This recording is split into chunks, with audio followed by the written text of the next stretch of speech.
Hello there. Today I'm taking the opportunity to take a look at a second growth from the commune of Margaux in Bordeaux in France. This is the 2019 vintage of Chateau Durfort Vivens. As I say, second growth in 1855. Durfort Vivens is a 55 hectare property located just southwest of Château Margaux itself in the commune of Margaux. It's owned by Gonzague Lurton from the Lurton family, and branches of the Lurton family own many famous estates throughout Bordeaux. Gonzague took over the property from his father Lucien in 1992. Lucien had bought the property in 1962.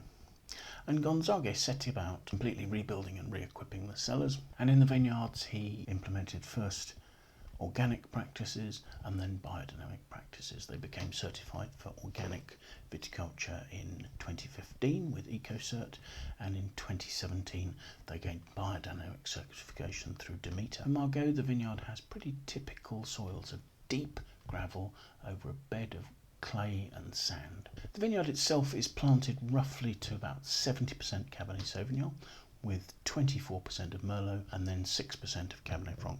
The winery contains a combination of both concrete vats and wooden fermenters, so old wood in this case, not particularly there to give oak flavour.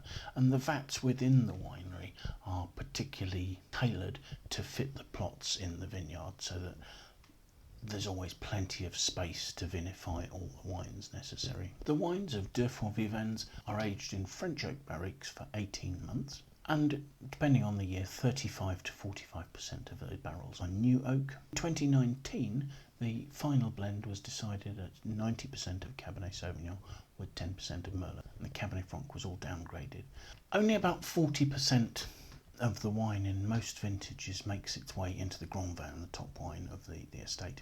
The rest is put into blends of their various second wines. As a vintage, 2019 was the second of a trio of three quite warm, ripe vintages for Bordeaux and for the Medoc. Through the course of the growing season, July, August and September were all hot, and at the end of each month, bouts of rainfall provided sufficient water to keep the vines functioning. In the vintage, it was very easy to extract colour and tannins from the fruit.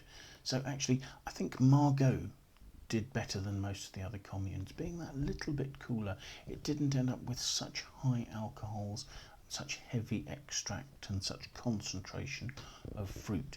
The wines in Margaux maintained their elegance because of the cool nights there and the generally cooler terroir that Margaux has.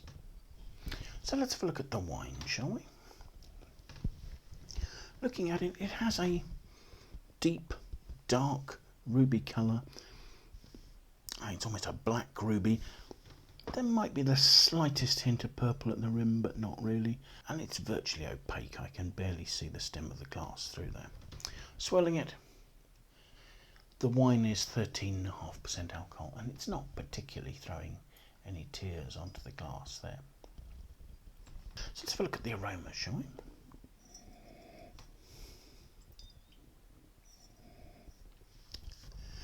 I think there's a combination of some typical aspects I'd expect from Margaux. There is a sort of a lifted, violety perfume with actually some quite vibrant cherry fruit notes, red cherry, maybe a touch of raspberry, through to a rich black cherry on the nose.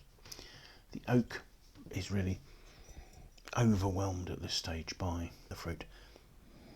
And then at a second sniff, actually what I'm getting is a fantastic lifted cassis, slightly leafy cassis aroma, almost a blackcurrant pastel, a richness and a smoothness just to the aromas. Suddenly it's very vivid there. So let's have a taste and see what we make of it.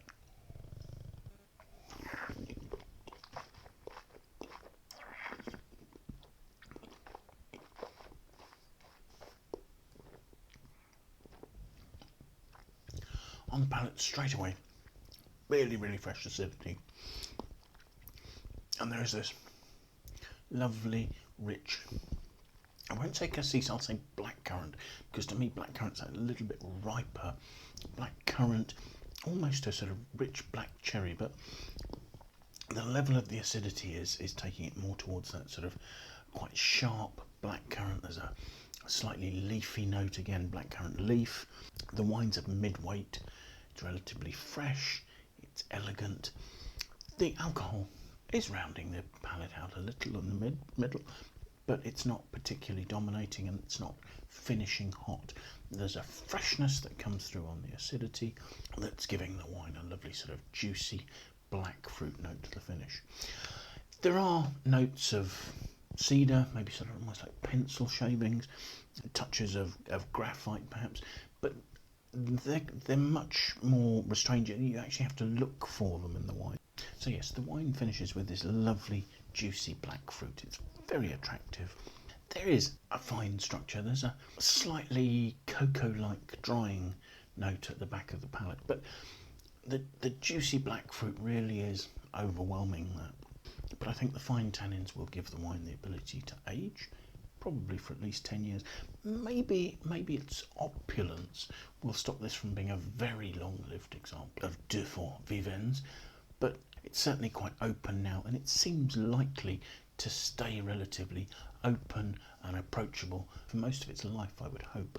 So yes, a very attractive wine, but showing off both the richness of the vintage and the elegance and the perfume that Margaux contributes to the wines of the left bank of the Medoc in Bordeaux. So thank you very much for watching. I hope you find this interesting. If you have enjoyed our tasting, do please leave a comment below. Do please like and share. Do please consider signing up and following us on YouTube. It would be great if you were to do that, because that way we'd love to see you join us for some more tastings in the very near future. Thanks for watching. Bye for now.